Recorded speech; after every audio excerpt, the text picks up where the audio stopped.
Welcome to episode 89 of the Grandma's Room podcast. Today we have a nice fireplace in the middle of the TV. And we also have video. Yeah, we're back. First time in a month?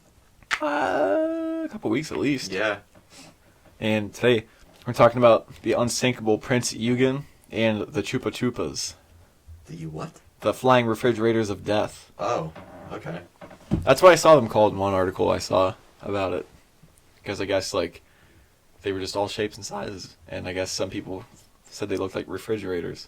They're flying around and hurting people. Yeah. So you want to get into your topic, or you want me to get into my topic? Yeah, sure. I'll get into mine. This actually goes pretty well. Yesterday was, the anniversary of the Titanic sinking, and that Russian ship that, it didn't kill those people that said... The Snake Island ship. Yeah, Russian battleship, fuck you. But that same ship sank yesterday, too. And so this is kind of fitting. The Ukrainians said they sunk that, right? I think so. But I wonder if there's video of that. Because, so since there's, satellites and shit, everywhere, at least, pictures like that. I don't know. It'd be interesting to find. Yeah. I'll look it up real quick. Yeah. Sunk. So, anyway, the Prinz Eugen, in post-World War I Germany, Hitler was able to reinvigorate the German economy by new building plans throughout Germany, kind of like how FDR did with the New Deal. And some of these included rebuilding their defenses after the Allies stripped most of their army and navy following the Treaty of Versailles. And the Prinz Eugen was built in 1938, being one of the 5 ships Germany was allowed to build, that was much larger than what the Allies had agreed on what Germany could make. So it displaced 18,750 tons once it was in the water and was 680 feet long. So this was over 2 times what the Allies had agreed upon. So already, they're fuck you. I thought you were saying that to me, because I raised my hand to ask a question, teacher. Do you think with all the ships in the world that were ever built, that it, made the sea levels rise a millimeter? Mm-hmm. I bet so. Every time a ship sinks. Oh, yeah, then it all goes underwater. Mm-hmm. Have you heard about just a quick side topic? Have you heard about there's ships pre-World War II that if you go down and get the metal from the bottom of the ocean and bring it back up, you can sell it for a buttload of money? Pre-World War II, why? Because it doesn't have any of the all the metal now is somewhat irradiated because of bombs and shit, just that ship being in the air. But all that stuff on the bottom of the ocean has never been exposed to that. Wait, seriously? Yeah. So everything's irradiated more than it used to be? Mm-hmm. Everything? Yeah. Or something fucky like that. Huh. Yeah. It's pretty interesting. Mm-hmm. But the Prinz Eugen, it used 3 steam turbines, which meant it could sail up to 32 knots, or 37 miles per hour. I never knew how knots worked. Yeah, me neither. Is it just a little bit lower than... Yeah. Why not just say miles an hour? I don't know, because it's the way of the sea. KMs per hour. But that's back then, that's a pretty fast ship. And aside from being littered with all sorts of guns, 6 planes were able to be launched from the Prinz Eugen. And after an air attack in 1940, the Prinz Eugen was repaired and requested for service that August. Because they built it, but then there was a raid, and then it got damaged, so it had to be fixed again. So Prinz Eugen sent out, and it operates with the Bismarck, which is another well-known Nazi battleship. And so they were sent out to sink U.S. merchant ships coming from U.S. to England with supplies to help the Allies. And immediately following the sinking of the Bismarck, which could be a topic in and of itself, the Prinz Eugen went to Brest, France. Nice. And was sent to patrol the English Channel. In 1942, one fight with the Prinz Eugen saw it sink 5 Royal Navy ships after they seemed to be surrounded. So this one ship sunk 5. Damn. Yeah. And after the operation in the English Channel, Prinz Eugen was sent to Kiel in Germany for training. And towards the end of the war, the ship saw action against Soviet soldiers, shelling positions along the coast. And in April of 1945, Prinz Eugen was present at an RAF air raid, Royal Air Force, and where another ship, the Lutzow, it was another ship that Prinz Eugen was with at the time. It was destroyed, and Following the air raid, the Prinz Eugen was sent to Copenhagen, Denmark on April 20th, and the same day German sailors surrendered the Prinz Eugen to the English sailors waiting there for them. So they didn't put up much of a fight. And following the end of the war, the Prinz Eugen was one of 2 German battleships to survive the war, like that were like actually like good to keep. And the U.S. and England were both keen on making sure that Russia didn't get it in spoils of war, because they didn't want them getting all that high German tech.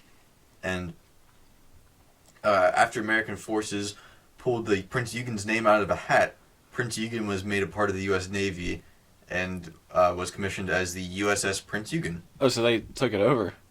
Well, they drew the name out of a hat, and it just so happened to be Prinz Eugen. Wait, so they took the name. Wait, I'm confused. Okay, so they put the 2 names into a hat, Okay. and America just so happened to pick Prinz Eugen, so they got the ship. Oh, nice. Yeah. So they took it for themselves to use. Mhm. Okay. And this kind of goes back to 2 topics ago, when I was talking about Churchill, and he wanted to use Americans and Allies and Germans together.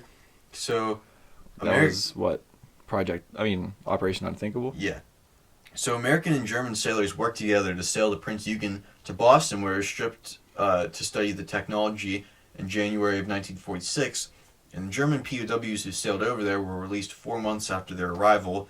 But this really threw a wrench into the plans of like the Navy, because they didn't understand shit about the machinery, because like obviously not a whole lot of people speak German, and so they had like no idea what to do.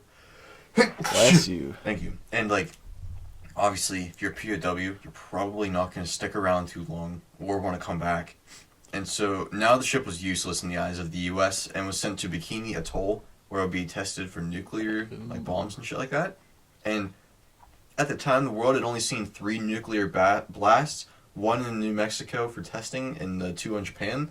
And the U.S. was eager to see what else they could do and requested the Prinz Eugen as a test subject, and joined with other warships. Prinz Eugen was bombed by a fat man on July 1st by the B-29 Dave's Dream, which was also the plane that shot the footage of the bombing of Nagasaki by the Enola Gay.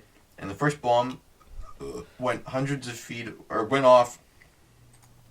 feet above the ships, but sank 5 ships and crippled 14 others. And Prinz Eugen was almost untouched by the bomb, aside from the massive amount of radiation it was dealt. And the next test was done on July 25th, and was an underwater test where a bomb was sent 90 feet down, and they blew it up. And the blast immediately sunk 10 ships, but the Prinz Eugen survived again with almost flying colors, except for a small leak in its hull. So this thing is like indestructible. It's a And beast. yeah, survived 2 nuclear bombs. Yeah, no wonder it survived that being surrounded. Yeah. Fuck. The Prinz Eugen was brought to Kwajalein Atoll. Sorry, I butchered that. And but was too irradiated to be fixed, so it sat and just slowly started to sink because of the little leak. And soon after, the ship started to list, but remained afloat for a while after the tests were done. And after realizing that the ship was ready to capsize, the U.S. attempted to beach the Prinz Eugen so they could still keep it. And But it was too irradiated to use, right? yeah, I don't know what they were going for with that, but however, during the process of moving it, they actually sped up the flooding, and it sunk on July 22nd in like shallow water, and the bottom of the hull was jutting out and could be seen very clearly, and it's still there. Like you can go see it. It's not like withered away. There's a good amount of it left, and like it's like the Arizona. Yeah. Like that same deal. Like how it's poking up out, but you can still see it pretty well. And in 1979, one of the Prinz Eugen's propellers was removed and brought to Germany, where it is on display at Lebeau Naval Memorial. And the ship's bell was taken from the wreckage, and now it's in the National Museum in Washington, D.C. The bell? Yeah. Like a ship has a bell that goes ding, ding, ding. Is it a big bell? Like, how big would that have to be? I'd guess like probably that big. I don't know if it was like the Liberty Bell, like that size. No. And like the Arizona Pearl Harbor, the Prinz Eugen still has oil trapped within the wreck, and that poses a problem for the ecosystem around it. and there has been crews who've dove on it to close the tanks so that they stop leaking, and it's worked out pretty well. But So, is it not still irradiated? Like, is it? I don't know. I mean, I would think that it is, but I don't know if water suppressed radiation. I guess it wouldn't, because I don't know. I know nothing about this shit. yeah, me neither.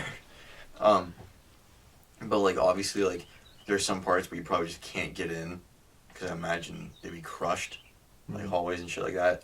And so there's like no way to stop all the leaking, because doing that would mean raising the ship, and if you raise the ship, it's just gonna fall apart. Yeah. It's a loud ass bird. Yeah. You can hear that in the mics. Shut up. But yeah, that's it. That would be really cool to see it, like, slowly sinking. I'll find a picture of it. And it was just sinking like it can, like, harbor or whatever. Hmm.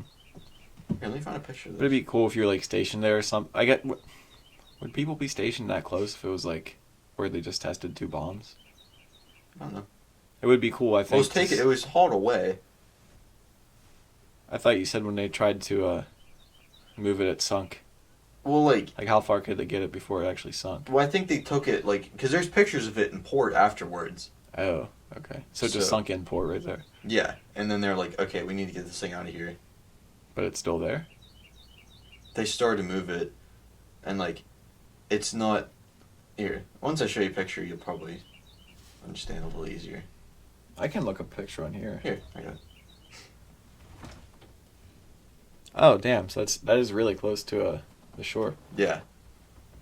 I think the main point was just, like, get it away from... Where ships need to move. Yeah. Yeah. Here's a cool picture of it. I was going to say, did they, like... Oh, that's still, like, pretty far out of the water. Yeah. Huh. Yeah, there's a whole propeller sticking out.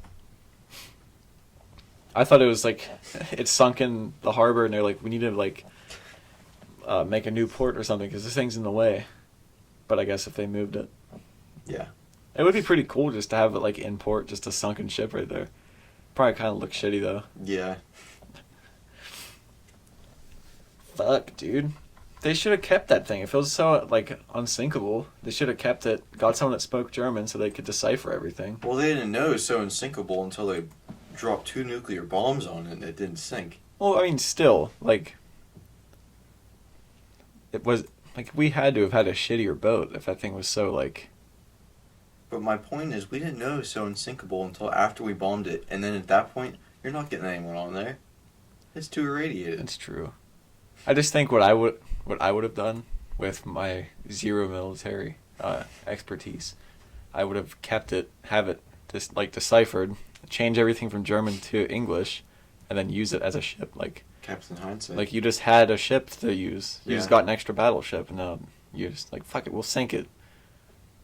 Well, they're sinking, like, American ships, too. Yeah, but Atoll. They wouldn't So have... it's not like we needed it.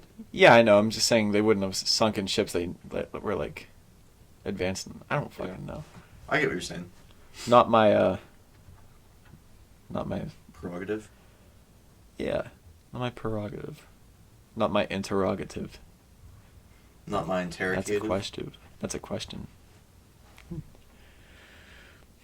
Fuck. I really like this fireplace, dude. Yeah, I do too. I think the lights also help set the mood. Mm-hmm. We figured out last night that our TV remote, when you press certain buttons, it changes the colors of the LED lights we have in here. Yeah, and then if you pick certain colors on the remote for the lights, it can, like, select things on TV. Yeah, you selected a video by hitting white. Yeah. Fuck. Fuck. Fuck. I have to poop. You want to talk about the Chupa Chupas? Yeah. The flying refrigerators of death? Yeah, let's hear it. So, for months in 1977, the island of Corrales in Brazil was visited by strange flying objects, and they were pretty violent. Like, I've never heard, like, you've heard, like, stories of UFOs, like, abducting people, but you haven't really heard of them, like, zapping people and, like, hurting them and shit. Yeah. So, it wasn't rare for these objects to harass the locals, and they would often be hit by strange beams of light. Wait, I'm sorry. Where is this at? In Brazil. It's like an island in Brazil. Okay. The island of Corrales. I think that's how you say it. Oh, no, Corrales. Colares. It's Colares. Ah. So these beams injured a bunch of people and even killed two. I didn't see the story of the people it killed, but it said it killed two people. So the locals of Colares, they called these objects Chupa Chupas, or suckers, because when a victim would be hit by one of these beams from the craft, they would feel faint and wake up feeling like some blood was removed from their body. I don't know how you would feel blood removed, but it's just, I guess that's just like the best way they could explain how they felt. Like they felt like drained or something. So on the first night of these sightings, a carpenter, his name was, Yao. It's Joao. So I'm just going to say Yao. If it's wrong, sorry. His name was Yao Diaz Costa. He was a fisherman. Or no, that was a carpenter. And a fisherman named Yao de Cruz Silva. Yao was a carpenter. Yao was a carpenter and Yao was a fisherman. Yao the carpenter? Yeah, there's two Yaos. So they saw the weird lights and they saw them like swooping down low to the ground and like flying around crazy. And the same day, another Yao de Oliveira, Yao de Oliveira Filo was walking by the beach early in the morning with friends to go fishing. They had like a ship, not a ship, but like a boat they'd go fishing on. So they saw these objects, and they saw one shaped similar to an umbrella floating approximately 4 meters off the ground with an extremely bright white light shining from underneath it. So a man named, I think it's SR in Spanish or Portuguese, I'm guessing that's Senor. Yeah. So a man named Senor Zacarias dos Santos Barada saw the lights on 2 nights. The first night, the glowing ball came from the bay of Marajo, and flew quickly towards the interior of Colares Island. And that's a theme, like they seem to come from the ocean and like shoot towards the middle of the island. How big is this island, did it say? I don't know how big it is. I'm guessing it's not big because later there's a story where 2 people got hit and they had to take a boat to a hospital. Okay. So, yeah, the first night he saw it come from the bay and fly quickly towards the interior of the island. The second night, a glowing blue ball flew towards the local soccer field, lighting up all of the surrounding trees, and then disappeared, flying towards the center of town again. A local barber, his name was Cardoso de Paula, had a very strange encounter with the lights. He said, quote, "Everyone else was asleep. I was just having my last smoke when suddenly a ball of fire entered our house up near the ridgepole of the gable." I don't know what a ridgepole or a gable are. He said it started shooting around. It's okay. It started shooting round and round the room, and then finally came right close to my hammock. It ran up my leg as far as the knee, without touching my skin, and I watched with much curiosity as it then moved across to my other leg. Then I started to feel feeble and sleepy. My cigarette fell from my hand, and I came to and let out a yell. The fireball quickly vanished, and everyone woke up. I think it had been searching for a vein in my body, but it didn't manage to do so. As its brightness grew, I felt a sort of heat coming from it. So, like, this ball of light came into his house and started, like, sniffing his legs, searching for a vein. So then, Raimondo Costaleda. These names are hard for me. Yeah. A local fishnet repairman / manufacturer had an experience as well. He said, at about 4 a.m, I went with my pal Beijino to fish off the beach at Cayuero. God damn it, dude, these fucking names. As I recall it, Beijino shouted, "Look, there it is," and then took to his heels, leaving me alone on the beach. So this dude saw the light and he was like, "Fuck this," and he fucking like scrambled, leaving the guy on the beach. He said the craft was of the size and shape of a helicopter, made no noise, and was flying very high. I could have taken a pot shot at it if I had had a gun with me. I was terrified when the machine shone a sort of searchlight down on the beach. Okay. The light was sweeping the ground, illuminating everything. It was a bluish light, sort of a cold light. It made it easier for me to see this because the craft had several small reddish lights beneath its front part. The craft seemed to be seeking something on the ground. I was scared that it would touch me, and despite my poor physical condition, I managed to run quite a distance. and then Beijino returned and helped me. The object had come from the direction of the sea, and it headed off into the inner part of the island. So again, came from the beach. It came from the ocean. There's some people that think they came from in the ocean. Sea people. Sea people. Is that from South Park? Mm-hmm. Seamen. Seamen. So people were seeing these strange like crafts and lights that they're all sorts of shapes, and it looks like they're like scanning the island and even the people on it. Like it seems like everyone's seeing a different shape. There's an umbrella shaped one. There's a helicopter shaped one. There's balls of light. So on October 20th of the same year, 3 women were attacked by the strange crafts. They were apparently all hit by the beams in the boobies, and all felt a nervous tension, like when they were hit. Did you say they were hitting the boobies? Yeah, they were hitting the breasts with the beams. Okay. And when they hit it, they felt like super like nervous, and they all felt extremely tired and felt like they were receiving electrical shocks. So it was like a mixture of just tired, terror, and like electricity. So Electric. boogie woogie woogie. Mm-hmm. Then on the 29th, Benedito Campos and his wife Sylvia Maria saw an oval-shaped silvery object that was shooting a green beam towards the room that they were lying down in. So, like, I got the impression that they were, like, laying down in bed, and they saw this weird thing, like, shining this beam. So, naturally, they were curious. So they went to the window to get a better look. And Sylvia, who was pregnant at the time, she had the beam shoot, like, straight towards her, and it put her into, like, a trance-like state. Then she fainted, and 2 strange entities entered her house, carrying something that looked like a golden torch. And when they came in, the green beam hit her again, this time in her left wrist. Her veins seemed to swell when they were hit by the beam. Her husband said it looked like they were rising up out of her body, like the veins were just like bulging out. So it sounds like she was getting a good pump. Yeah, it sounds like she's like ripped like Hulk Hogan. But I think this is the weirdest story so far, because like they saw the light, it hit her, and then 2 fucking weird things came into her house holding a torch, and then she was hit again in the wrist. Do you think I'm willing to bet they mean torches and flashlight?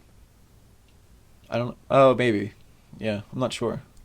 I pictured like a medieval torch, but golden instead of wood. I'm willing to bet it's a flashlight. That makes more sense.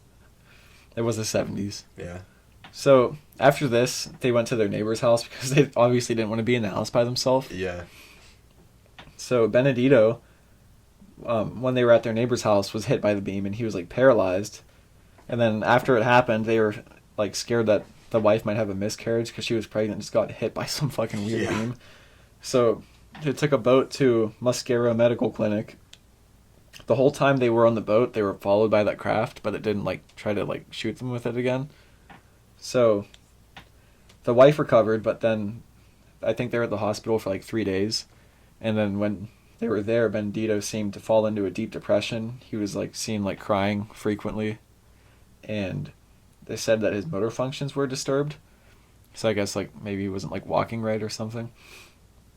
So people were so terrified of these crafts that a lot of the women and children left town. They were just like, you guys leave, we're going to stay back here and like try to fend them off. So at night when people would, like after the women and children left, the men would like light bonfires and like shoot off fireworks at the things to try to get them to leave. But the complete opposite happened. It seemed like the more they lit fires and shot fireworks, the closer the craft would come to them. I don't know if it was like, what the fuck are they doing? Let's get a better look. Mm-hmm. When the people were like, we're going to shoot these and they're going to go away. And then, so, like, what would you do? Like, you're like, okay, say, like, some weird things flying around this area. We're just going to be like, we're going to shoot these things and try to shoot them down. And then the more you shoot, the closer they come. Yeah, I mean, I can't say I'd do much different than what they did. Yeah, but I'm saying, like, what would you do? Like, you thought you're defending it, and they just start fucking, like, coming closer? They don't stop coming, and they don't stop coming. And they don't stop coming. Yeah. And they don't stop coming. And they hit the ground running. They didn't hit the ground. I mean, I guess Beijino hit the ground running. He took off. Yeah, that'd be pretty fucking wild. I'd be fucking... I'm probably a nervous wreck if that shit happened. Yeah, that'd be, like, just fucking mind games. People shooting beams at you and, like, yeah, burning you and shit. So, after this was all happening, people had like blood samples taken, like not from these things, like just to see the effects of like if there were effects from the beams hitting them. So they got their blood samples taken and they were examined, and they had like a litany of issues. Like they suffered from hyperthermia. I don't know what that means. Hyperthermia. They suffered from hyperthermia, superficial chronic headaches.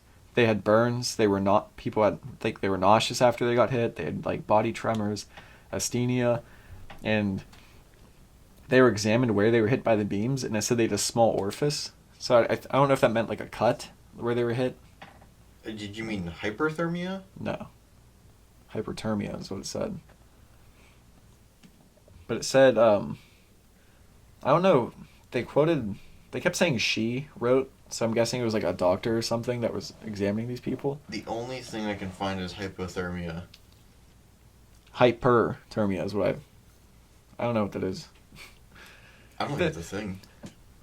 Take this with a grain of salt because I got this information from tallwhitealiens.com. I got mine from Mark Felton Productions. Nice. But I guess the doctor wrote that all of them had suffered lesions to the face or thoracic area. The lesions looked like radiation injuries, began with intense reddening of the skin in the affected area. Later, the hair would fall out and the skin would turn black.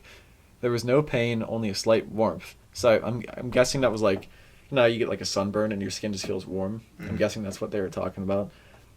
One also noticed small puncture marks in the skin.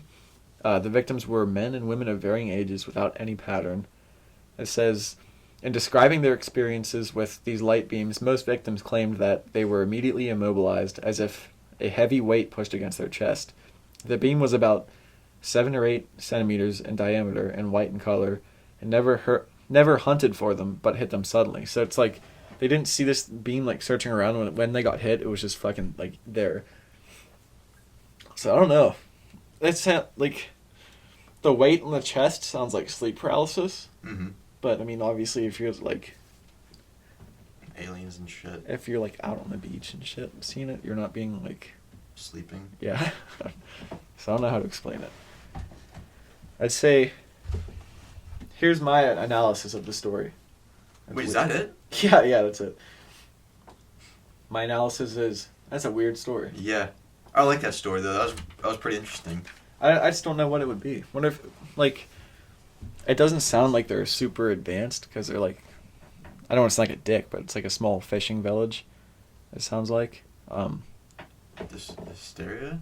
It could be mass. Like, is that what you meant? Like mass hysteria? It could be. I'm gonna look up the island of Colares because I don't know how big it is. I didn't see anything like a big city was seeing them. Mm-hmm. This is. Let me see.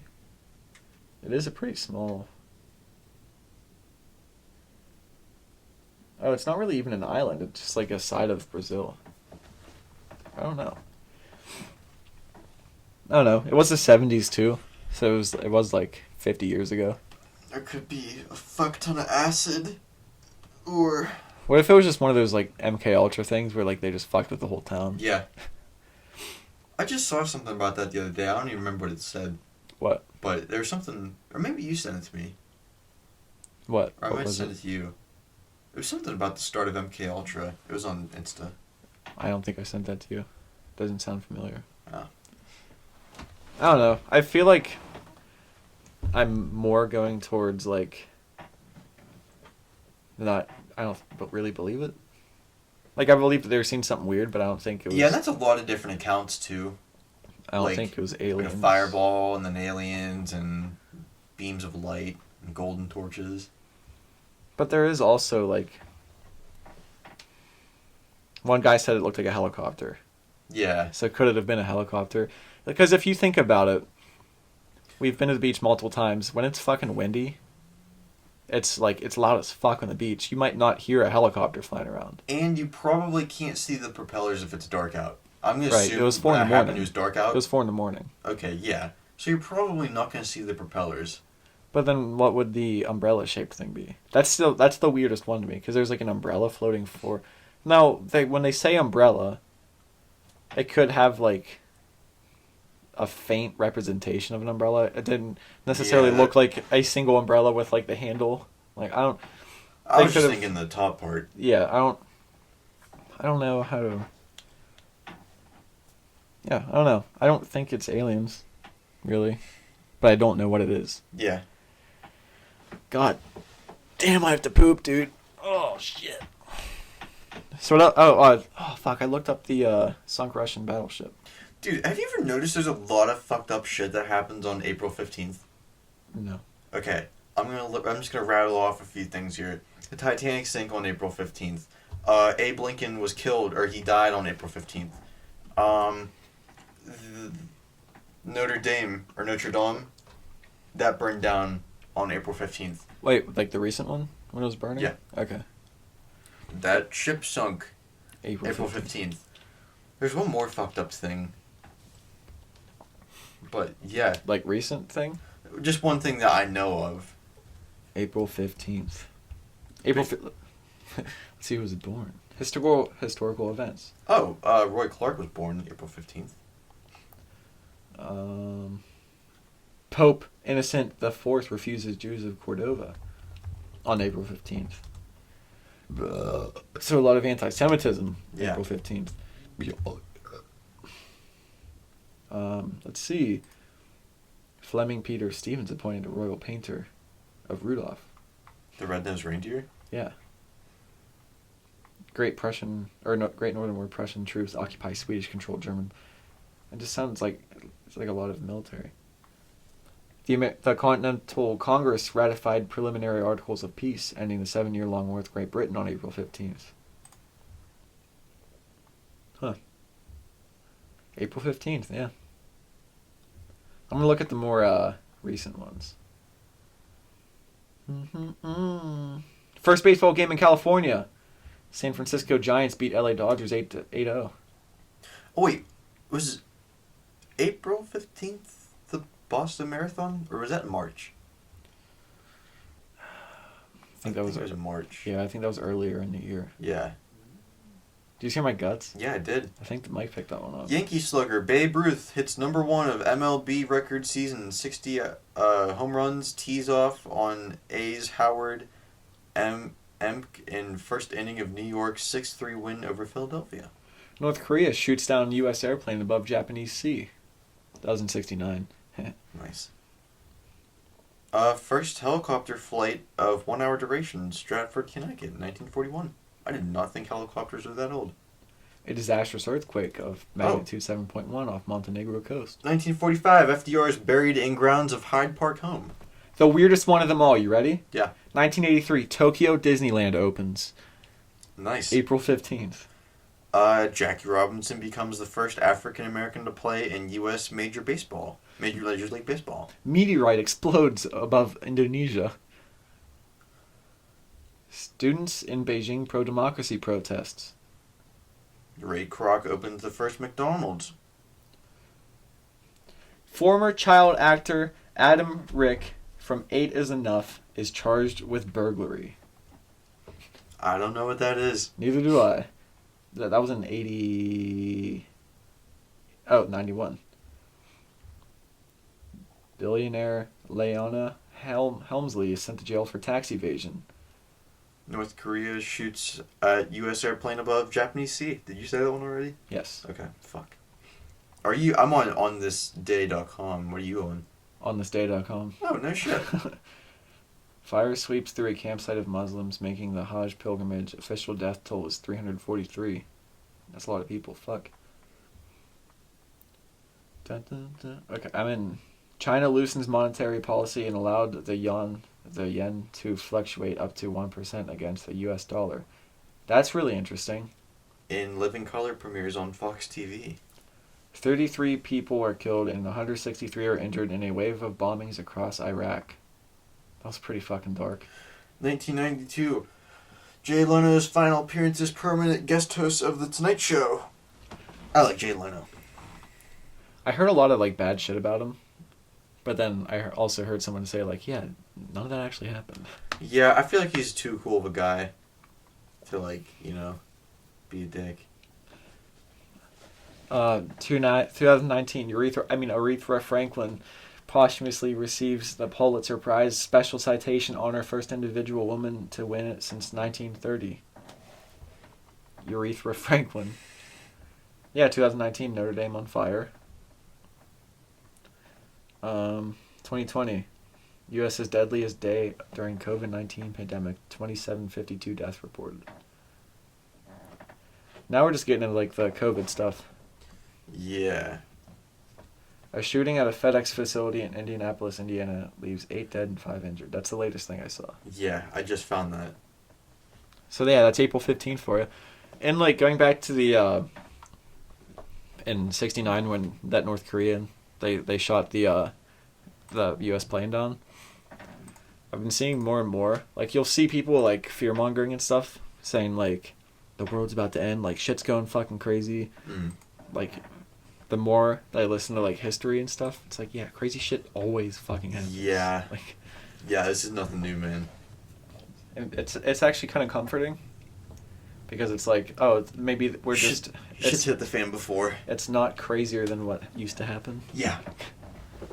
Yeah, I agree with that. Sam the Sandown Clown. I still had that tab open. Damn, I still have tabs open from topics ago. Like the How many dumbs. topics? Deep underground military bases. What was that, like 3 or 4 weeks ago? Yeah. Damn. Dumbs. What? Dumbs. Dumbs. It's very dumb. Yeah, it's fucking dumb. Mysterious death of Phil Schneider. God damn, dude. Did you hear it again? Yeah, I did. I have to I poop, thought it was dude. the desk. No, it's my guts. I have to poop. What do you want to end this episode? Kinda, dude. I have to poop so bad. All right. You know where to find us: Instagram, Twitter, Facebook. We don't post to Facebook a whole lot, or Twitter. I post on Twitter. Everything I post on Instagram gets posted on Twitter. Okay.